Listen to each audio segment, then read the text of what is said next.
It's a very, very good morning from the walled city of Lucca. This is the perimeter wall that surrounds this great city. Lucca is one of the most underrated cities in Tuscany.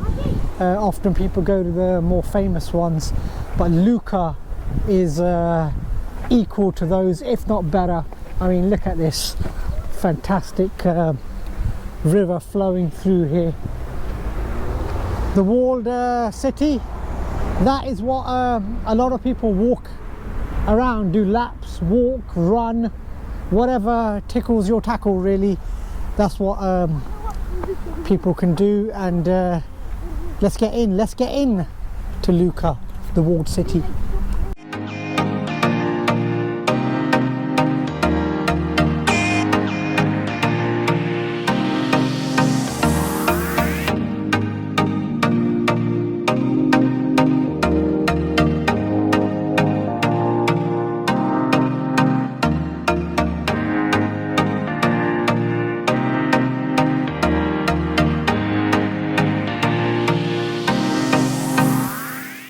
Just climbed up to the top of this walled city, and you can see down below, look how high up these walls are. I just actually crossed from that side from the road.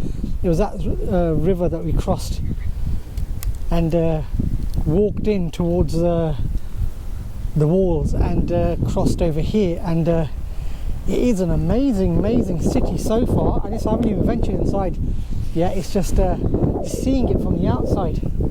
It is amazing to think that's what the defences are.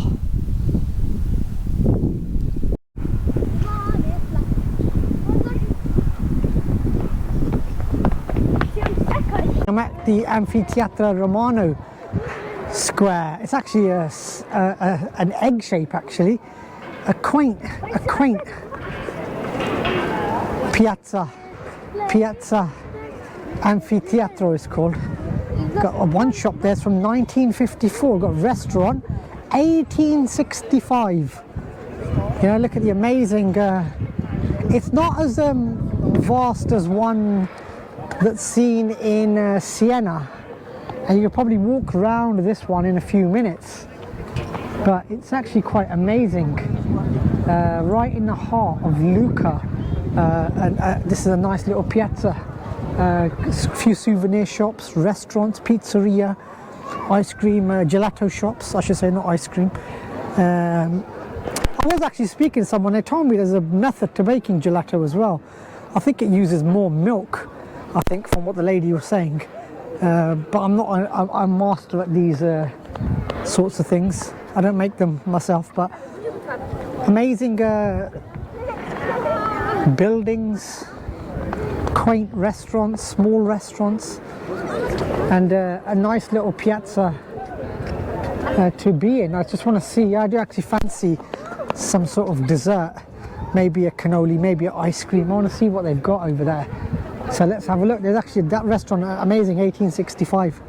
There's a gelato place there, but I've had a few ice creams, including the world famous, the world champion, I should say. I keep adding the world famous to it. Ice cream that I had, Dondoli ice cream. So the gelato, I should say. So I want to actually find a cannoli place, and I fancy one of those, because the ice cream tends to be heavy, to be honest, but the gelato tends to be heavy. I'll keep calling it ice cream from time to time, but it is a gelato. Church of St. Giovanni here, and lots of tourists, lots of people here sightseeing, but just looking at the outside structure, amazing stonework. And this is right next to one of the main piazzas as soon as you enter Lucca. Very traditional architecture. Even the surrounding area looks all merged in and suits the surrounding. Let's walk in and have a look inside. Hopefully there's lighting inside, because sometimes when I enter these churches it's pure darkness in there. So let's have a look. Just inside the Cathedral of St. Michael, and like most cathedrals, if not all, amazing architecture, amazing designs, structure, the pillars. This is true history. And this is still a working cathedral, so imagine what the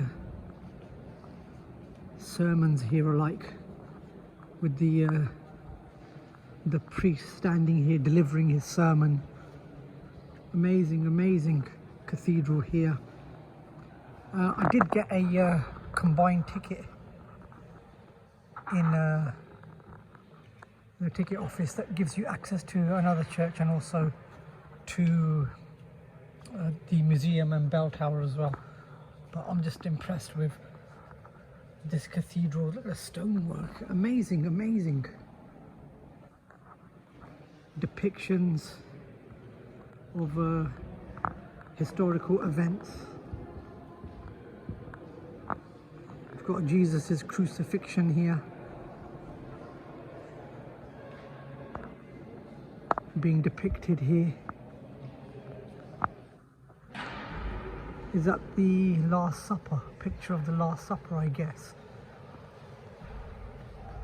That's a depiction of the Last Supper, and many others around here.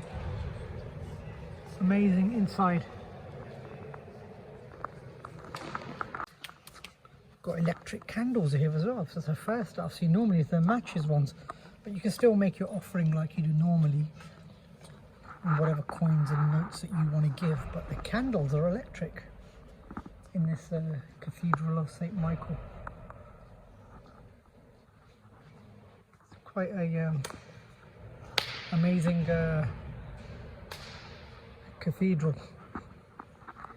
For those of you who've been to London, St. Paul's Cathedral is another phenomenal one as well. And in Europe, all over, pretty much every country in Europe has their own cathedrals. Amazing, amazing. We've only got a few minutes actually until this shuts, so I'm gonna make my way outside. It's actually quite cold inside as well. Just come outside of the cathedral and it was actually quite cold in there, but it's immense. It's an immense place. You can't use cameras or video cameras in there, so I had to film on my mobile, and hopefully that footage is pretty good and blends in well. But you can't use cameras or video cameras, but mobile phones is all right. That's one of the rules that some places of worship follow. Happens around the world. I've been to many places of worship, and sometimes I'm allowed, sometimes I'm not. Whatever is the rule, I generally go with. I wouldn't film on the slide, but whatever the rules are, follow them. It is a place of worship, so you should respect it. But absolutely amazing. I mean, look at this. Look at the doors.